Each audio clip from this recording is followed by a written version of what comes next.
Hey guys, okay, another crazy awesome video. I've been looking forward to this. My buddy Robert Annis came from Knoxville, right? Well, what is your hometown Morristown. called? Morristown, Yeah. right. He drove 3 hours to be on my show so that he could show my audience how to do this. He does, the channel's called Redneck. Redneck, yes. And we got the link down below, so don't worry about it. And your channel, what kind of stuff you do on your channel? I do everything. I do everything from make beer, which is what we're going to show today. I fish, I hunt. I'm an avid Tennessee fan, and I'll take you to a few football games. And I get to go. a little bit of everything. It's a whole mixed bag of stuff. So we're really excited. He has his own channel. I'm going to tell you right now, just go down below, click on his channel link, and subscribe to him. Show him some love. He's just getting started, and this is what YouTubers do for each other. We come together, and we support each other. Yes. It's like family on YouTube. So show some love to his channel, please. In the meantime, I'm going to turn my show over to him because he has some stuff that I've never seen before in my life. I don't drink beer, but it's not about what I do. It's about what you guys want to see. So some of you may want to see how to make your own beer at home. So this is a great opportunity. I just thank you for coming on. It's an honor to be here. All right, before we get started, I need to talk to you about the two different styles of homebrew and the style that we're going to do today. There are two styles that we do in the homebrew genre. We either do extract brewing, where you go and get malt extract, which is either in liquid form or in powder form, and add water to it, and then you do the next steps that we're going to show after we do this. Now, what I'm going to show today is how to use all grain. And this is going to be the same steps that they go through at any brewery. And we are going to convert the starch in this into sugar, doing a saccharification rest. The saccharification rest in my particular method is 90 minutes. And at the end of that, then from that point forward, the two styles are going to merge together, and it's going to be the same. Okay, our first step is converting the starch into sugar in our saccharification rest. And there are two different types of malt that we're going to use for this particular style of beer in this recipe. We're going to use a two-row malt, which is just a base malt, and we're also going to use crystal malt. Now, the difference is the two-row malt is where we're going to get our sugar from. The crystal malt is what we're going to get some flavors and more color out of, and there's not going to be any fermentable sugars that comes out of this. We're also going to be using 4 different types of hops in our brew. We're also going to be using US-05 yeast. For a clarifier, in the last 10 minutes, we're going to be adding Whilrfoc tablets to clarify it. And then when we bottle it to carbonate it, we're going to be using some carbonate and sugar. Okay, this is a 5-gallon brew pot that we're using today. It's stainless steel, and it has a nice heat sink on the bottom. Now, it's not necessary for homebrew to have a heat sink at the bottom, but I'm going to tell you it's going to save you in the long run, especially if you're using malt extract to brew with. It's going to burn at the bottom, and it's going to ruin your beer. Or you could drink it, but it's going to have a burnt flavor. So if you're buying equipment, go ahead and spend the little extra money to get the heat sink on the bottom of your brew pot. Now, I want to talk about the bag that I'm using. The style of brewing I'm doing today is called brew in a bag. You literally pour the grain into this bag. Now, this bag is nothing special. If you go to your brew supply place and buy one of these bags or order one offline, you're looking at paying $20 to $30 to get one of these. They work great and they do their job as designed to do, but they are way too much money whenever you can go to Lowe's, buy you a paint strainer bag where you get 2 for $3. That's all this is a paint strainer bag. I've been using this for this style of brewing for the past 3 to 4 years. I've not had a single problem with it. Now, this is a hydrometer. What a hydrometer does is reads the sugar that's in our wort that we're going to make. Now, the next step in making beer is fermenting. Now, we've got 2 different styles of fermenters here. We've got a big boy fermenter and Jack's little boy fermenter.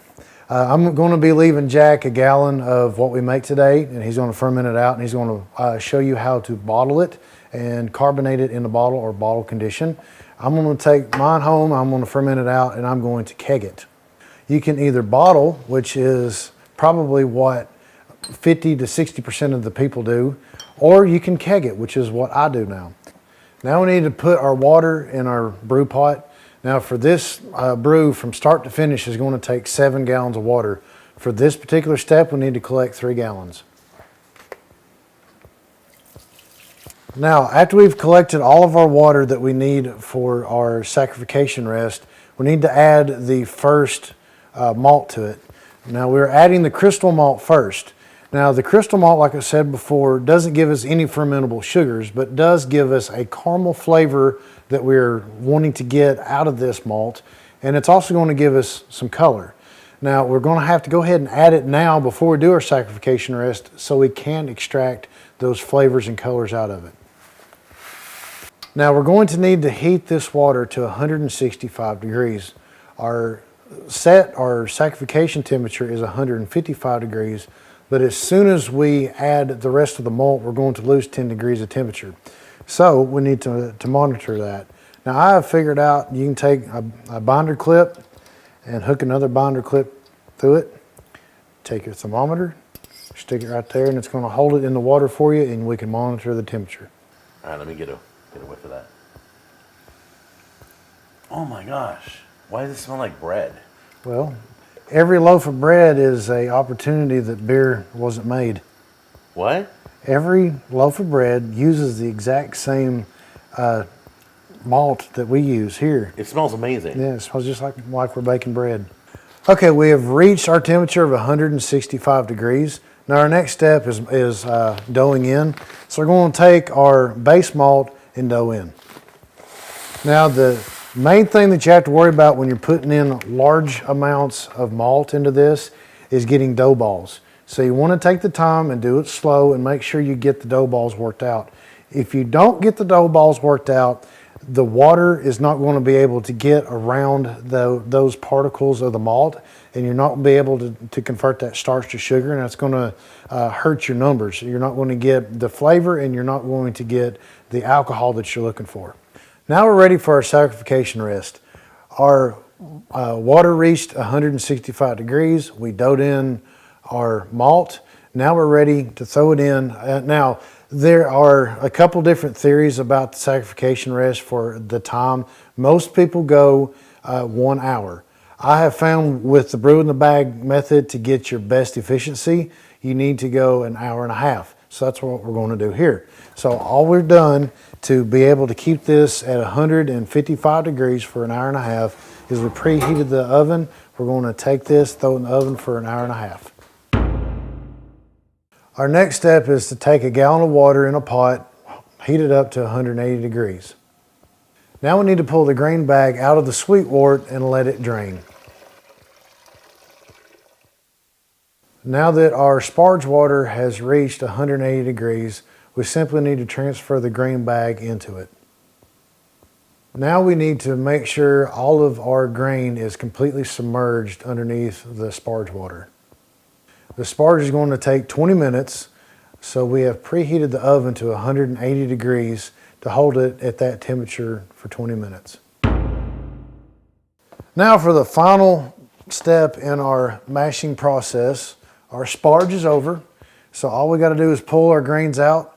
I'm going to hold the grain bag up just long enough for the majority of it, doesn't have to be all of it, but the majority of the liquid to drain out. And then we're just going to add that back in our brew pot. Now bring it to a boil and wait for your hop break. Okay, we've reached our hop break. It's time to add our first hop addition.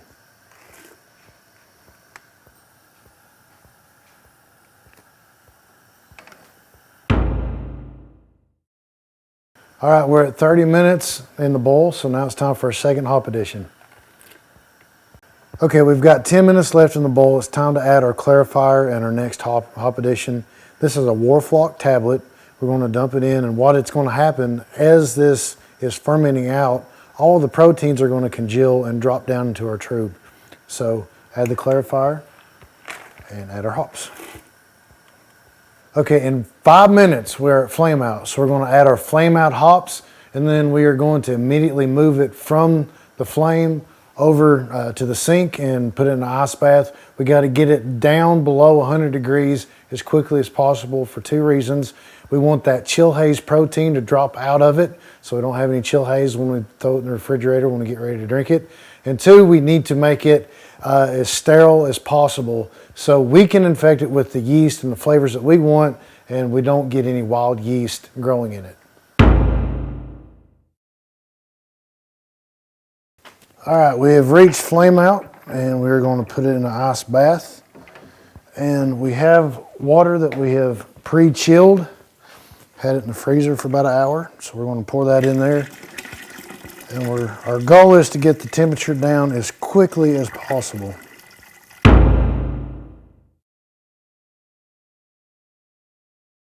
I'm just going to stir this and get the heat to transfer into the ice water. Well, we successfully cooled down our beer. I put it in to take the original gravity on it. My recipe is calling for an original gravity of 1.056, and it looks to me like our original gravity is 1.058. So I hit my numbers perfect. We should be sitting at about 5.5% alcohol in this beer. We're going to transfer our wort into the fermenter and pitch our yeast, and we'll be good to go. Okay, from this point forward, anything that touches the beer has to be sterilized, including the fermenter. What I have in this bucket is Star San. Star San is what I use to sanitize all my stuff. Now, it is a non-rinse sanitizer, and as you use it, it's going to foam up and it's going to look like soap foam. But don't fear the foam. The foam is your friend, because everything that foam touches, it's going to make sure that it's sterile. Also, studies have found that that foam will actually help the yeast start its process of turning the sugar into alcohol. So all we simply have to do is take this sanitizer, pour it into our fermenter, and shake it up. It needs to be in contact with all the surfaces of the fermenter for at least 2 minutes to make sure that we have all the nasties that we don't want killed off. So let's start that process.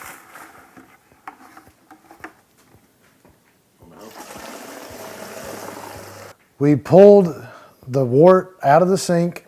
We put it in our fermenter. The only thing left to do now is to pitch our yeast and wait at least a week for fermentation to stop. Then we'll move on to bottling. All right, our next step, well, it's starting to get a lot easier because all we're doing is now we're just opening this pack of yeast and pouring it in. Make sure you sanitize your scissors or your knife, and make sure you sanitize your packet because you still can get cross-contamination. Now that we've put the yeast in, fermentation is going to begin. It's going to take at least 7 days. Keep your eye on the airlock. When it starts moving for 3 days, you know fermentation has been completed, and then you're ready to move on to bottling. All right, 7 days has passed, fermentation has stopped. We're ready to bottle it. Now, before we bottle it, we have to add some priming sugar to it. So whenever we transfer the fermented beer into the bottle, the yeast that's left in there has something to eat to carbonate our beer. And what we're going to do is we're going to take our pre-measured sugar, put it in a cup of water, and we're going to throw it in the microwave long enough to bring it to a boil. Now we've got our priming sugar dissolved. We need to add it to our fermented beer and get it in the bottles. So let's add our priming sugar.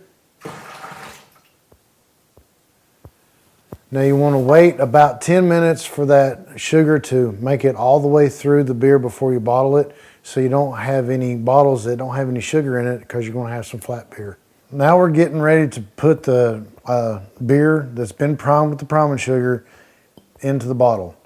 Now let me make one thing perfectly clear. Sanitize, sanitize, sanitize. If you don't sanitize, you are going to have beer that's not going to taste good.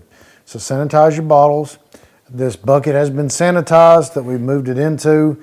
Now we've got it elevated just so we were able to get our bottle underneath it. This is a bottling wand, and it's got a little stopper at the bottom that's spring activated. And all we're going to do is simply put the bottle under it and fill it up. Put your bottle on the bottling wand, press up on it.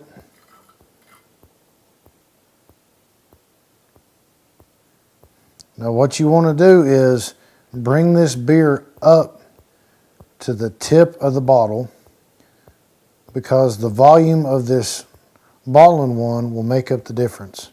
Now, as you can see, the volume is up halfway up the long neck, so it filled it up perfectly. Our last and final step in this process is capping it off. Now all we have to do is cap it. It's just a standard bottle cap. Put it on your bottle, take your capper, press down on it, and we're good to go. Guys, all right, really quick, I just want to thank Robert for coming on the show. I appreciate it. Thank you for having me. It's been a long video shoot. This is a very scientific, very long process, but a lot of fun. I learned so much about bottling beer, and I appreciate all your knowledge. Thank you. Also, check out his channel. Go subscribe as soon as we're done, but go check his channel. You also show how to build like HD receivers for like cord cutters. I do, yes. I go into a full detail about how I set up my station or my antenna system. I'm getting 36 stations out in Knoxville. One of the antennas is about 65 miles away from my house. And you show people how to build that. I show them how to do it. All free channels. All free channels, and I show you how to hook up a DVR to it. There you go. So check out his channel. Show him some love. Links down below. Now we're going to move over to, we're going to bring John in, right? Yes. Yeah, we're going to bring John in. John came by. He knew we were brewing beer. So I'm going to, dude, just come on over. Come on. Dude, he was tripping. Okay, I know you can't see me, but Robert and John came cruising by, and I don't. Go Big Orange! All right, Yep. all right, guys. Sorry. So we're gonna try. They're gonna try the beer because I don't like beer, so I only put it in chili. What are we looking at here? Does it look good? Yeah, Looks man. awesome. It's fantastic. That head's perfect. All right.